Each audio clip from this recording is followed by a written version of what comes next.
What's up, everybody? This is Ben. Unfortunately, we have not been able to record a session like we'd hoped. Michael and Nathanael are still dealing with aftermath of moves and new babies and stuff, so we're trying our best, and we thank you all for being patient.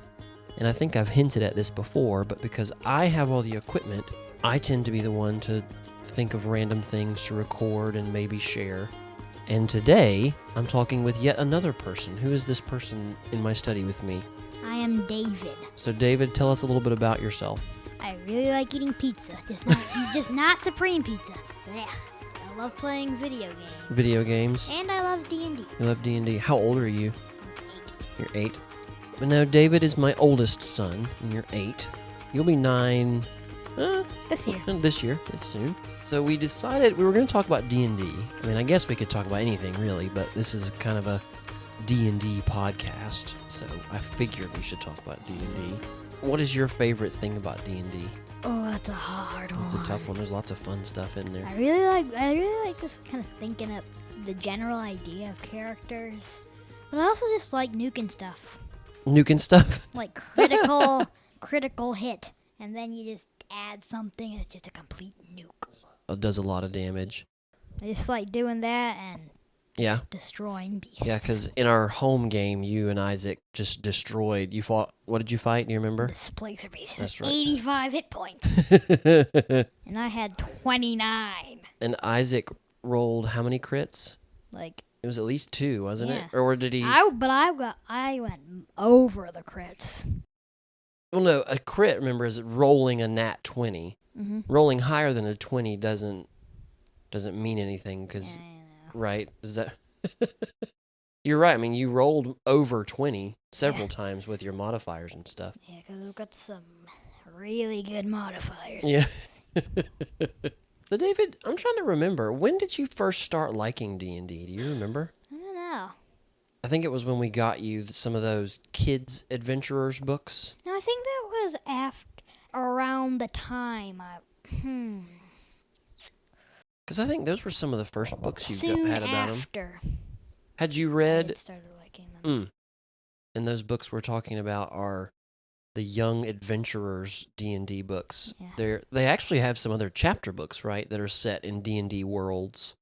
They definitely have some grown-up books that are pretty famous about a drow named Drizzt or something like that. I haven't read any of those books either. But I've got the box up there on top of my study. You can turn, you see them up there next to that little dice tower? Where? Top shelf. Next to my Star Oh, Wars yeah. pop-up guide to the galaxy. Young guy. Yeah, you've got one of those too. Oh yeah, because you kept the box. Yeah. I thought those were some of the first books we got for you. Yeah, Had you read some of the Player's Handbook and other books before that, you think? Not sure. Not sure. It's fine. But you love D&D, right? And you've read the books lots of times. Yeah, all of them. That's really hard. They're sitting next to David in one of my bookshelves there. So some of your favorite parts you think are fighting? Yeah, I like fighting and just kind of thinking up characters. Thinking up characters, yeah. We did record us trying to work through your new fighter, Tadelius. And he's awesome. He is really cool. Yeah, he's pretty dang cool. Yeah. Oh, so what's your favorite part about D&D? You said combat, and you also like making characters. Mm-hmm. What were we talking about the other day, though, with characters dying? It's kind of a weird... If we're playing our game, our home game, and Tadelius dies, he's imaginary, of course. Yeah. Would you be sad, do you think? I would feel like, uh-oh. You'd feel kind of sad? No, more like, that's not good. That's not good. No. Well, But sometimes it's fun making a new character. It's fun thinking of new characters, yeah. I think that's one of the reasons why you haven't quite learned as much about Tadelius is because you keep rethinking him and making new characters. And we don't get to play a ton, right? Yeah. And you picked a fighter class that's got a lot of things on it. Yeah, it's got some cool enhancements. Yeah. Do you think you would ever want to try to DM a D&D game?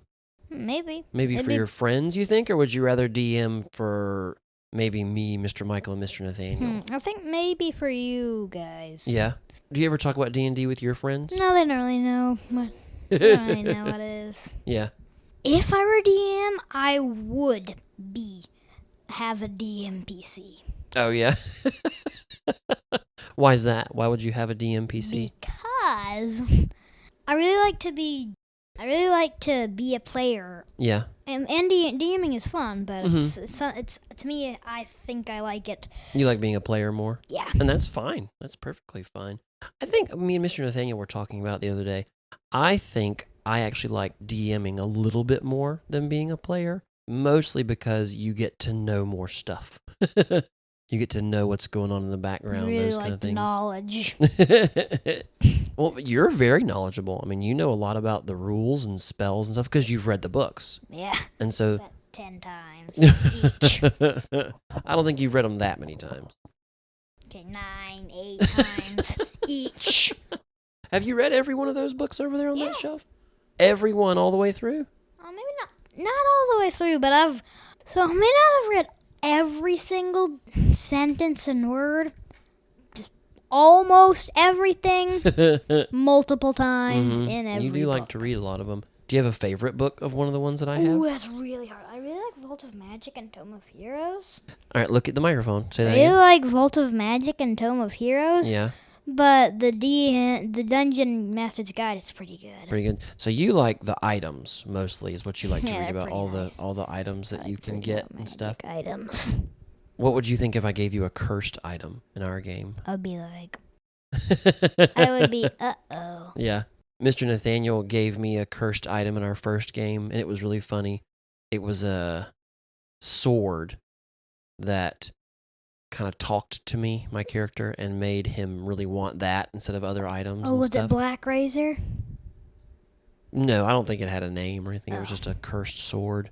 And it was really funny because it kept not being a problem to our party. And so Mr. Tyler played a cleric who could have used remove curse, but it never really came up and never became an issue. So I had that cursed sword for a long time. Yeah, the curse of not being able to take it off or always wanting to have it on you is really common. It's a little weird. Yeah, that's pretty standard for cursed item stuff. It's kind of weird how they do it. So when you play D&D, when you're imagining what's going on, do you like to think more about what it looks like or what it might sound like? Some people even like to hear what it smells like. Have you ever thought about that? Oftentimes, I focus more on the picture of it because once you get the picture of it, you can start imagining the sounds and smells better. Okay. Like, say you're in a mushroom forest. Well, and you imagine something, and then you imagine that it's got so-and-so, and then you can really feel the smells and sounds. I gotcha. Stuff like that. That's one of the things that we've laughed about when I DM is I get really frustrated when the music's not good. When the music doesn't match the feeling, the sensation that I want. So last time we played, that's why I spent so long trying to find my speaker, and I couldn't find it because I wanted the music to be good. Yeah. And it wasn't a really easy place to find, and I felt kind of dumb. But we still had fun. Yeah, we did. Are you enjoying the story that we're telling in our podcast? Yeah, it's pretty good. Pretty good. You and Isaac haven't wanted to listen to it a ton. So in listening to the podcast, what has been some of your favorite parts so far? Do you remember? I really like the part with the wheel where you had to match the numbers. It was so... Oh, I'm not talking about our home game. That was a puzzle that was in our game. I'm talking about the podcast. Ooh, that's a tough one. Because all the other people that might be listening have been listening too.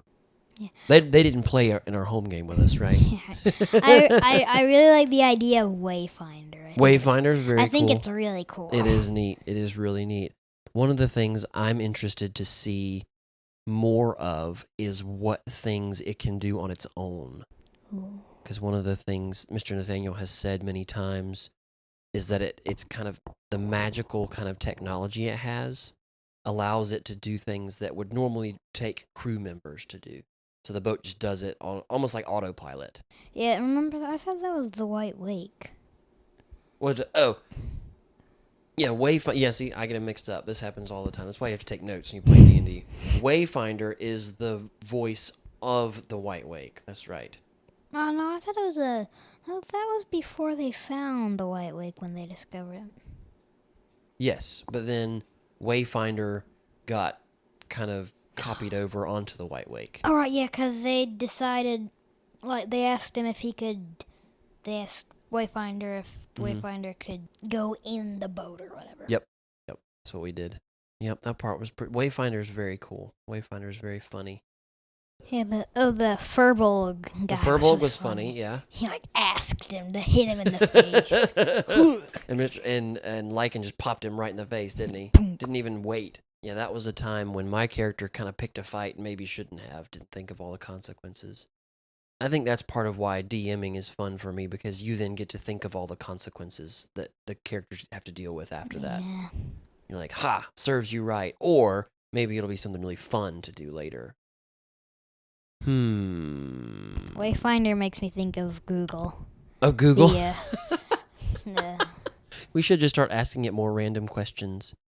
Sometimes I have ideas about what I want my character to do in certain times, usually in times where there's not a lot going on, because part of what you want your character to do is to kind of grow and learn. Yeah. And, they're not real, of course, but you're different than you were last year, right? You've learned and grown and learned things. Mm-hmm. And so you try to imagine your characters doing the same thing. One thing I want Tam to ask Wayfinder is if she feels anything if the boat is injured or repaired. Because Tam has the mending cantrip. That is a more powerful cantrip than I realized. You can fix a hole in something if it's, I think it says something like a foot wide. That's a big hole. Eh. I mean, it's probably, my foot's not quite a foot long. I mean, that's a big hole in something. Yeah, it's a big hole. Yeah. Big thing but it's kind of small, but usually it's probably a big thing that did it. Yeah, usually in a ship, it's a pretty big hole. That's very true. But yeah, I wanna have Tam talk to Wayfinder a little bit more. Usually Tam is kind of he reacts to things. He doesn't always want to start things himself. I'm just like, oh, so that's there. Oh, so that happened, so I guess now my plan to do something will have to wait. That's true. Very true, yep. So you've met Bergen in the podcast. What do you think about Bergen? I think it's really funny. Yeah. Especially the part with the rage spicing. The rage spicing. Or was it shock spicing? I think we called it shock spicing, yeah, but he was like, maybe this spicy stuff will clear me of my terrifiedness. Yep. When the everything soup thing. The everybody stew, yeah. That was especially fun. when the person poured the powder in and just shot flames up. I don't think that happened. No, it did.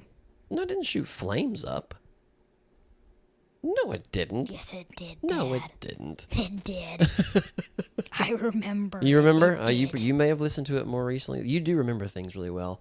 I'll have to go back and listen and find out. Maybe if I can... Ooh, we'll try this, David. Maybe if I can do it right, I can edit in from the episode where we find the everybody stew, and we can find out who's right. Do you want to do another bet like we did the other day, where you were right about Gandalf's wand versus his staff?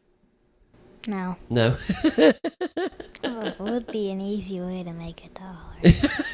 Well, I was going to say maybe not $1 this time. Will it be the usual? Why, of course. How's that everything stew treating us tonight? It's a little spicy tonight. And you see one person bring a handful of some sort of powder, and they drop it in, and actually some flame bursts out, and then it goes away. As it seems it's more of a curry tonight. So you liked the Furbolg, Jim. Yeah, he was funny. He was funny. I felt kind of bad after that. It's like, oh dear, all these bad things are going to happen to this guy because I tried to help him. Ooh, here's a question for you. We haven't really talked about having guests on our podcast, and it might be a little harder since we record things remotely, but would you be interested in being on the actual podcast playing with us some? That would be cool. Would be cool. Might be fun to try that. You could be a character. You could make up another character. There's your character thing right there. I like doing. I really like doing that. Or would you want to just put Tedelius in our world for a little bit? I think I'd make another character. Yeah. Ooh. Well, that would be hard to keep up with the levels and stuff. Not as hard because you wouldn't just make it now and make it level up. If we were going to do that, you would just make your character for that time. You know what I mean? Yeah, just certain level. Yep. Who do you think you would want to make? Ooh, that's tough. Using some of the characters from Humblewood would be really cool. Okay, some of the especially a chicken guy. a chicken guy, Chicken druid. This guy. Maybe a chicken barbarian when he rages. That would be really funny because Instead of- chickens can get pretty angry. And instead of going, he goes, it's pretty That's funny. interesting. I have thought of a backup character for Tam. Ooh, He's probably going to be a furbolg, like Jem. they're pretty tall. They're very tall. They get good wisdom boosts, is why I was going to pick a furbolg. I may make him a furbolg by statistics, but describe him as a minotaur. Even though minotaurs are actually, I think they're in one of the books. You can play them as a race. Yeah, they're in, Are they in the Mystic Odyssey of Theros? yeah, they're in that and Tome of Heroes. I think they're probably in yeah. some other ones. Yeah, but he's going to be a druid, and I think he would be kind of a sheltered, hasn't really seen much of the world, but he's very excited about everything. And he's been on a pirate ship helping them out by using his animal shapes Cool.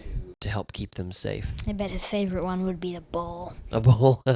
No, I feel like he would be someone who loved water animals. Would probably be good for a druid of the land. A druid of the land to be water animals? No, I mean like coast subclass. Oh, I looked at subclasses. I can't remember which one I picked. I think there is one of the coast or of the waves or something. Yeah, there's one of the coast. Well, not the druid of the land. There's a different circle Oh. that I thought I found. yeah. But again, I haven't fleshed it all the way out because Tam's thankfully still alive. Yeah. If he were dead. That would be bad. Yeah. That would be unfortunate.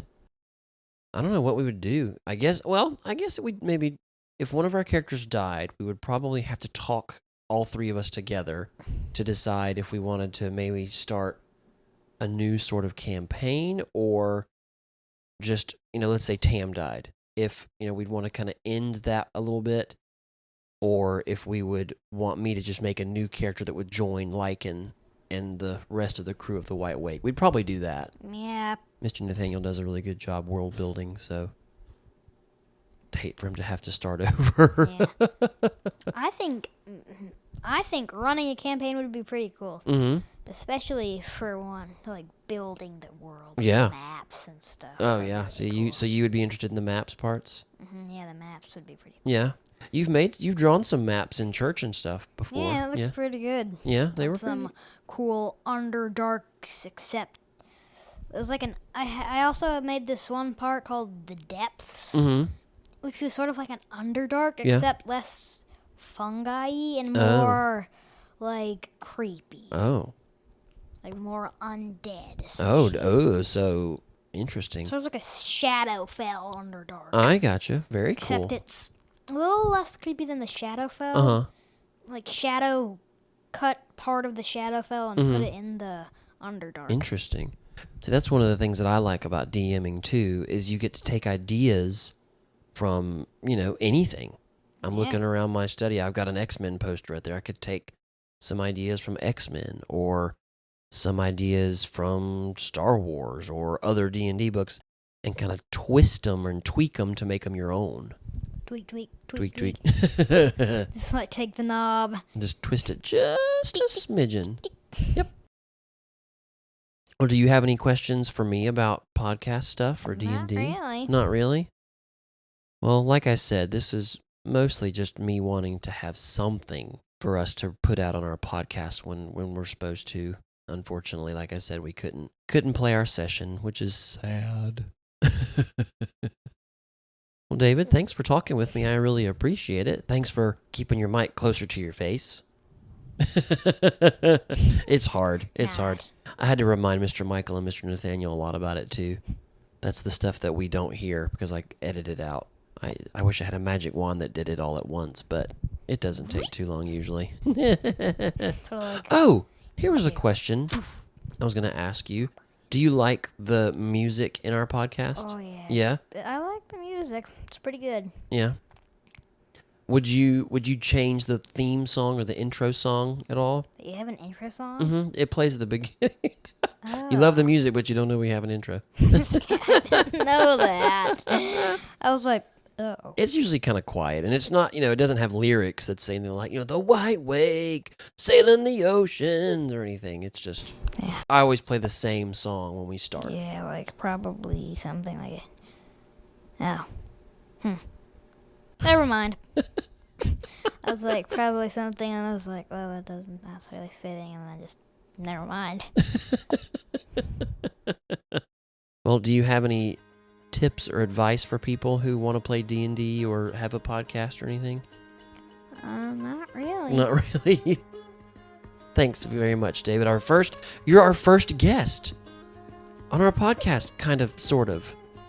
Yeah, I guess it is pretty kind of, sort of. Kind of, sort of-ish. Kind of, sort of ish, right? There we have it. Good words to end on. Kind of, sort of ish. Well, cool. Well, David, thanks for chatting with me. I really appreciate it, buddy. You're welcome. You want to tell everybody bye? Goodbye. Goodbye. Thanks, everybody. Hopefully, we'll be back soon with a real campaign episode before too much longer. Thanks for being patient. And if you have any questions for David, you can put them in the comments if you like, and I'll pass them along. Bye. Hey, everybody. As you may have noticed, David was right. The child has a memory like a steel trap. He didn't gloat, but he did get some bragging rights and a pat on the back for being our first superfan. Bye for real this time.